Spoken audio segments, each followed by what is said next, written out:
what it is that we want to have discussed or interested in, bothered by, wrestling with, struggling with, excited by, etc. Yeah, go on. Yeah. Any question on regarding one? So one of the, back in Los Angeles when I was living there, I was told about this one rabbi, Rabbi Rowe of the conservative movement, that the exodus never happened, right? And it sparked a huge outrage in the Jewish community. And as observant Jews, I've heard people who are becoming more observant and growing all the time. What is the biggest evidence that we have out there that we can point saying the exodus happened with 100%? Okay, so the question is, what's the evidence that Exodus happened? What's the strongest? Right, the background being that the way you're going, there was a conservative rabbi who said it didn't happen, right. And so what's our smoking gun? So good question. First of all, let's talk about what smoking guns won't be there. Right, very important to know what we are looking for and not looking for. There's only what would be the evidence of the Exodus itself, right? What would we look for? You'd want someone to have written about it, but they did. It's in the Torah. That's actually your smoking gun. But who would not have written about it? The Egyptians. How do we know they wouldn't have written about it? Because there's only two types of writing in the ancient world, certainly in somewhere like ancient Egypt. Papyri, writing on paper, and that's more day-to-day. The average person couldn't afford much paper, didn't write much, but if you could find buried things, you'd find a lot of information on paper. And then monumental structures, big stone monuments, tombs, for example, where you have engravings where the pharaoh is buried or the priest is buried. Those are only ever propaganda. They are only ever telling us how amazing that person was. If all you ever had to go by was Egyptian tomb writing and monumental writing, you would think Egypt was it was a very successful empire, right? Civilization. But you would think this was never failed. Nothing ever went wrong. Even the Battle of Kadesh, a very famous battle which actually, I think it was in 1273 BC or something. Battle of Kadesh, where if you only had the Egyptian find, you would think it was a stunning military victory.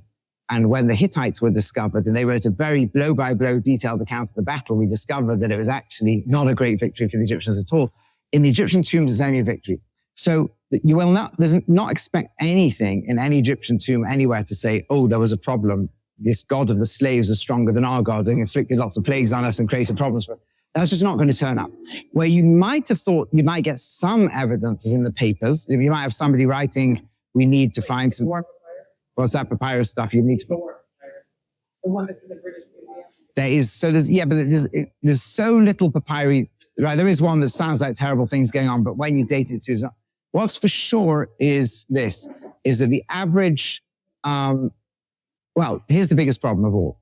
There are almost no surviving papyri anywhere in the lands that the Jewish people would have been. The delta region of ancient Egypt simply doesn't have paper survival. Why? Because it's not a dry climate. It's not dry enough. It's like finding ancient writing is so incredible when you find it that it becomes a sensation, like the Dead Sea Scrolls. 1,000 years after Egypt, after Yetzias Mitzrayim, are unbelievable. They're in this incredibly dry environment. You've got them. But things like that are just incredibly rare. You got the Amarna letters, you got Elephantine, you got very, very little. In the Delta region, the area where Goshen would have been, where ancient Israel would have been, where we would have been, where the story of Mitzrayim would have happened, there is nothing surviving there. So there is no place we're going to find it within Egypt, therefore. What you can look for are two other things. One is how reliable the Torah is, and that we discussed yesterday. If you have reason to believe the Torah is reliable, you would expect it to be recorded by the Israelites themselves. And it is, right? Now, question, how's reliable the recording documents? That we discussed yesterday, belief in Torah, Min HaShamayim, and authenticity of the Torah.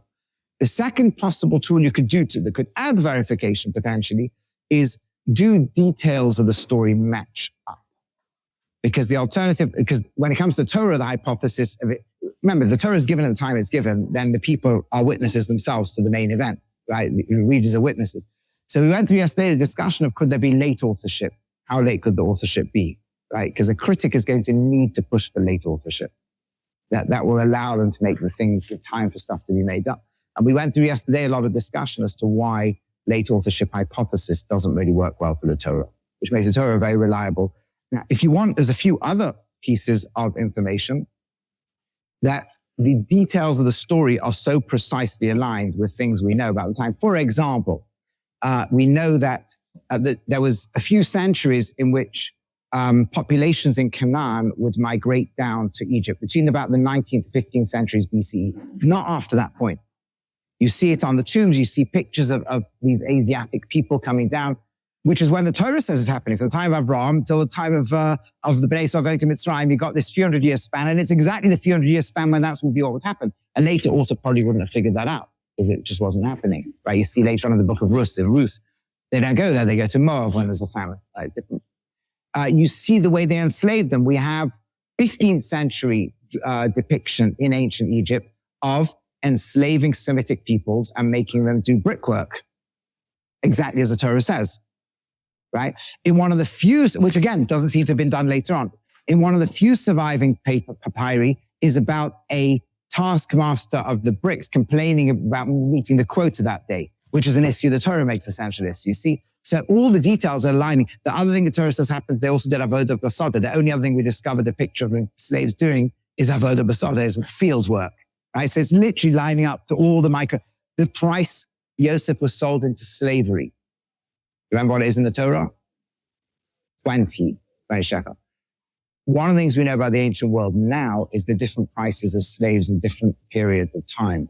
At the time Yosef would have been sold, it was exactly 20 shekel. Later on, it changes. So there's so many micro details like this. Then you've got the fact there is a town called Ramses, which has now been discovered, which is for a few hundred years a store city. There's a debate over remember, most towns don't have a piece of writing saying this town is called Ramses or Pithom. Sometimes you can work it out, sometimes you can't. There's two possible sites called Pithom. One of them is exactly dated to when we say it's Mitzrayim took place. We know where Sukkot was, a place called Shechem, right, which was a massive Semitic camping site. We know, there's a guy called James Hoffmeyer, he's a Christian, he's a big Egyptologist, and he wrote something, I keep forgetting the name of it, it's very frustrating, but basically, dropped out of my mind. Dropped out of my mind a few days ago and it came back. It doesn't matter, but you can look him up. He's one of the biggest Egyptologists in the world, and he says you can map every single site all the way up to where he believes the Yam Suf was, interestingly enough. Why now? How do we translate the Yam Suf in English today? Red Sea. But why do we call it the Red Sea? Because they dropped an E. Yam Suf means a reed sea. There's no reeds in the Red Sea. It's almost for sure not there, right? But where it's most likely to be, under the best archaeological guesses nowadays, is we now know the Sinai, where the sea meets the Sinai Desert today in the north is not where it used to. It used to be further north.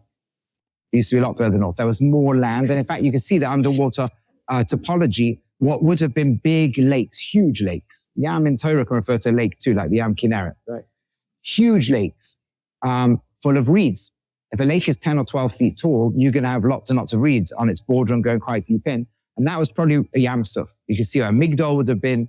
And anyway, so he's got this whole map that he's drawn out of where he thinks it all took place. James Hoffmeyer. Don't expect everything to be in the Al-Pi Torah and Chazal. He's not one of, doesn't have RM1 and things, but I think he broadly believes in the historicity and Torah, partly through his own beliefs and partly through the archaeological tightness of the story. Like place by place, you can literally see all.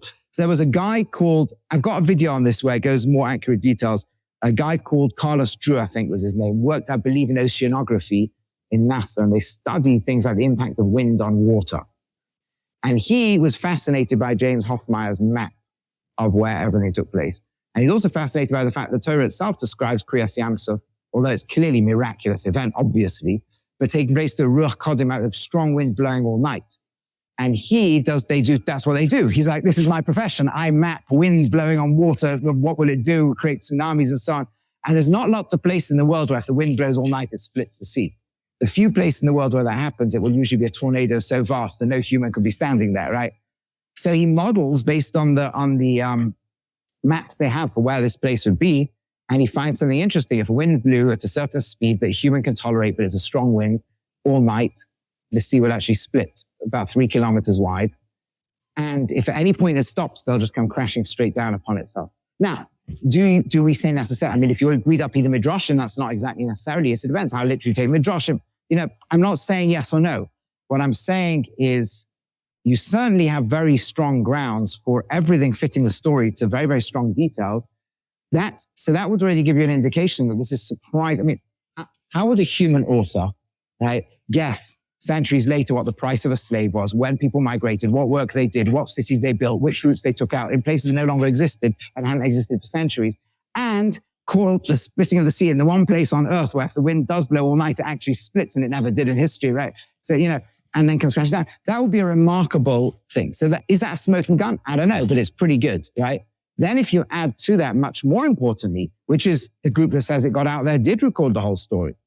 And you then get into the discussion we had yesterday of the fact that we have evidence for the accuracy of Torah and evidence for early authorship of Torah. All of these things then put to a picture where you've got the live report sitting right there. For those of us who weren't there, what's the key that we have that all the way to them? Okay, so for those who weren't there yesterday, and again, I've got videos on this you can watch for those who do watch videos, stuff like I could go through stuff. But for those who weren't there yesterday, I'll give a very, very brief summary. We were discussing the difference between the human authorship hypothesis and the divine authorship hypothesis. And when you come to arguments of Torah and Shamayim, the divine authorship of Torah, things like the 7 wonders of Jewish history, the prophecies that come true, the national revelation, all these things, a critic's always got to push the dating. If they want to try to weaken these arguments, they've got to make the dating as late as they possibly can. Right? They've got to make huge chunks of Torah to be, let's say, Second Temple, for the simple reason then you've got an exile that you came back from. Or then you got enough time to make up and evolve a story, or et cetera, et cetera. We went through yesterday what some of those arguments are or not. I'll give you just 1 or 2 very, very quick examples of arguments I gave that I think are totally convincing, that there's no possible way the Torah is being even slightly edited after the 10th century BCE. That means the maximum wiggle room you got is about 2.5 centuries, maybe not even.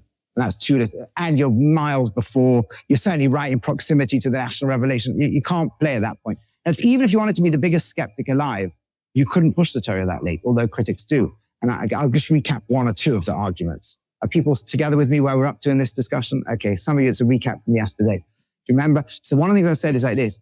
Take any hypothesized late author, post 10th century BC, post the 10th century BCE, what is the most important city in Israel? Jerusalem, right? That building there, all the way down that hill, is Yerushalayim. If Ezra was writing something to try to manipulate the people and get them to want to come to Jerusalem to rebuild the temple, Jerusalem is his most important place. If it's Chizkiyahu or his scribes or the priests who want everyone to Jerusalem, if it's Yeshua, which is why Jerusalem is the most mentioned word in Nach, most mentioned name of any city or person in Nach, 700 times. It's great. There isn't a book of Nach that doesn't mention Jerusalem. Eov, a book of suffering. It can't help, but you just can't in ordinary talk. Mishneh, Proverbs, Esther, happens over there in Persia. Still, Jerusalem, all of them, Shiashirim, Song of Songs, Jerusalem. You can't have a 10-minute conversation with an Israelite in those days who doesn't mention Jerusalem. It's not possible. And any of these people's primary motivation would have been to make sure Jerusalem was really holy to God from time immemorial. So that's why it's in every book of Nach except for 1, the Torah. The only book that didn't mention the word Jerusalem. Now, we are Peter Shabbat Pesach, but that place, Maria really is Yerushalayim, right? Shalem really is Yerushalayim, fine. But if you're a human writing that, you don't want to rely on somebody relying on some tradition. Put it in there. It doesn't exist. Clearly, if the human was writing the Torah, they would have had to have written it before the 10th century BC.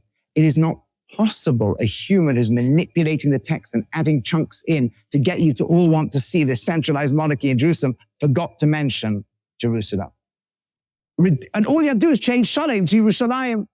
It's so easy. All you have to do is add 1 verse while you're adding all this stuff about exiles. Just then, when you return from exile, Kvasim el Haaretz said, Yerushalayim ir kodshi tivnei bais. That's it. And that second part is also critical. It's so easy to put in. It's so many places could have asked for it. You could have rewritten the story. Not a problem at all.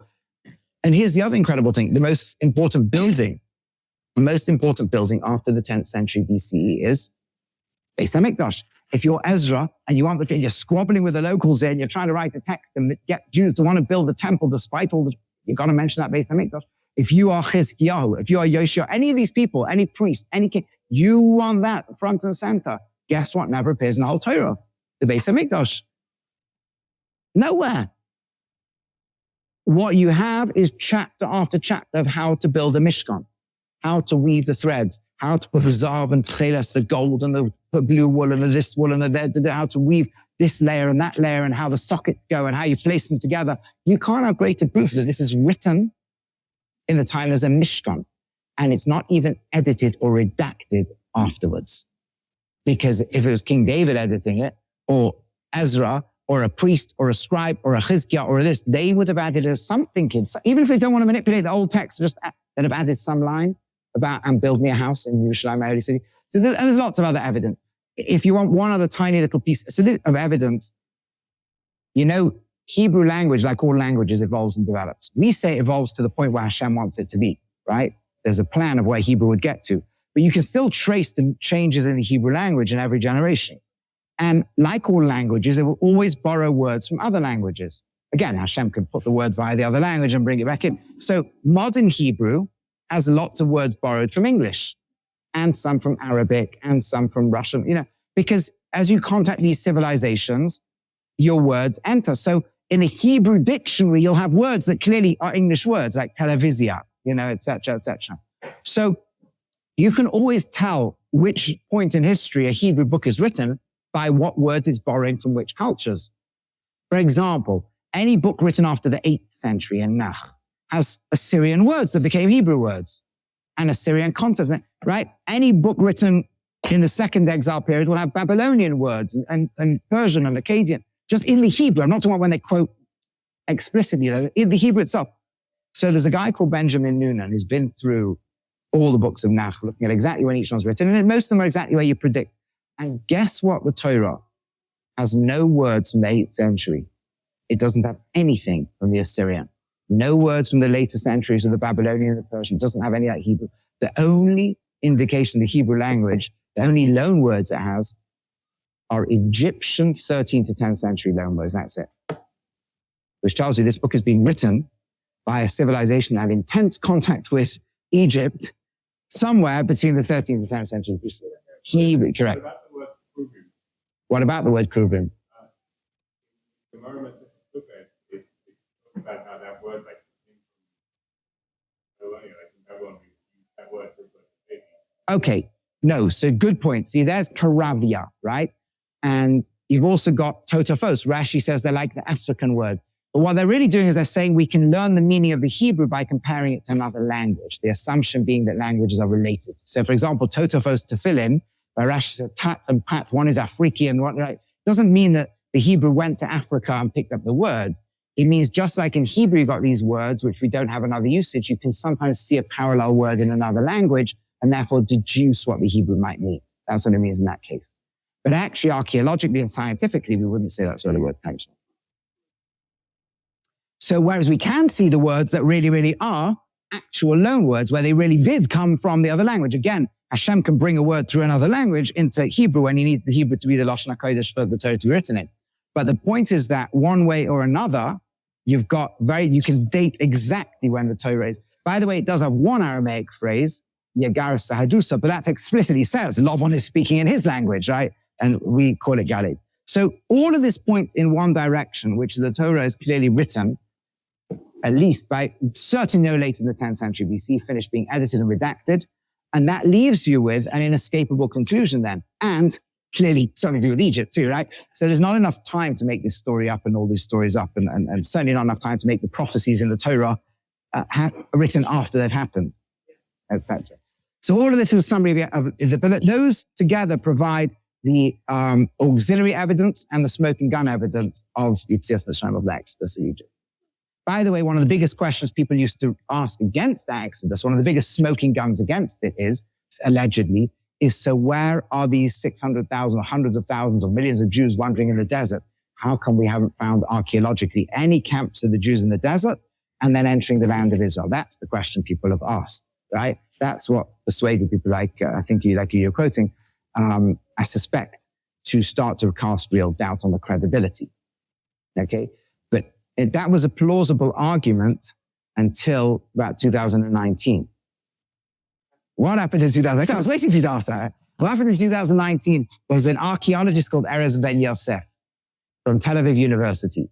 And he has been digging down south in the Arava Desert, north of Eilat.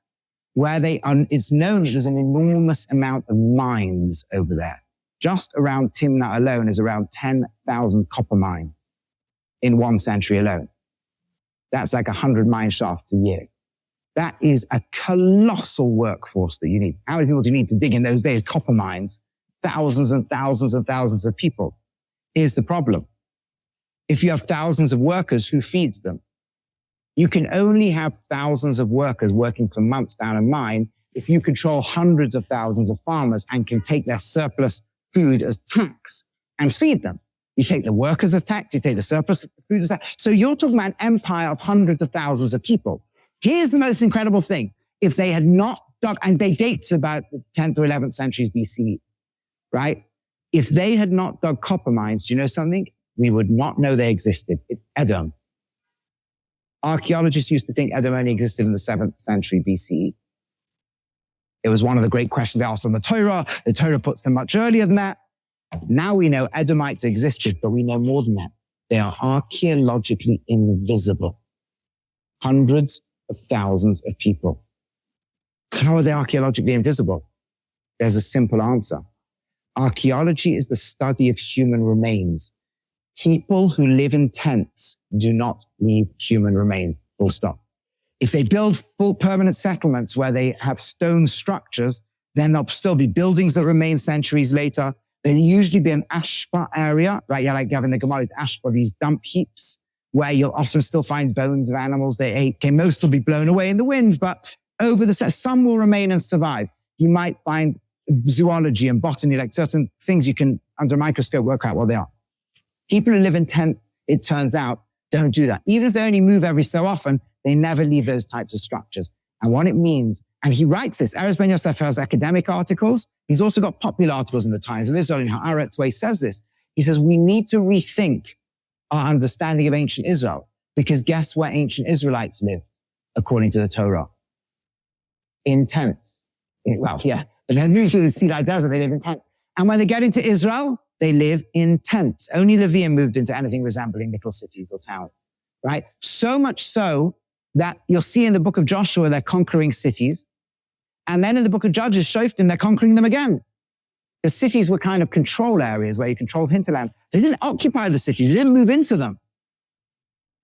Right? Even much later, after King Shlomo, after King Solomon, when Rehoboam tries to exert power over the nation and the northern kingdom rebels, after they say we're going to ignore Rehoboam, they say, you Yisrael, shuvu la'ahalechem, go back not to your cities and towns, back to your tents. Even after Shlomo has built at least 3 cities.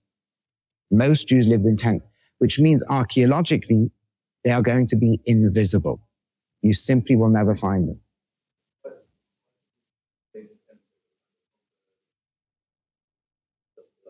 Yeah, because people lived in lands and lived in tents. Cities is a whole new type of urbanization. Lots of people didn't like going into cities. Lots of cultures didn't do it. The old days, says Ben Yosef, we always knew there were these nomadic people. We just never knew how to archaeologically deal with them, or we did populations of the ancient world. So you know what they did? They would take contemporary nomadic populations and project those backwards. Everybody knew it was ridiculous, but nobody had a better method. Now you have actual evidence of hundreds of thousands of people in a very sophisticated empire who've proven to us they existed in the ancient world the way the Torah describes it, and they don't leave an archaeological trace. So what you have to look for is the circumstantial evidence, which we've done, and the authenticity of the Torah, which we've spoken about separately. Yeah. Especially when you have large swaths. Yeah, it depends. It all depends. For example, you buried people in the desert and then wind came and exposed them, and then Aish came and ate them. But yeah, they don't have remains of the Moabites. They don't have their remains. Now it goes. You know, when you've got much more solid earth and you're in one place and you can keep the cemetery for years, and so then it will stay there. If you're marching through the desert for 40 years, you're not going to just, that's evidence. When you expect even some, we're talking about none. And I'm saying the Moabites also leave Non. Hundreds of thousands of people for centuries. It's not they left Non at the time, it's they didn't survive into the centuries. Or maybe somewhere there's an odd skeleton which nobody's quite dug up or found, but you're not going to have mass. Like once you move into cities, then you'll find stuff centuries and centuries and centuries later and lots of it. Even then, not always necessarily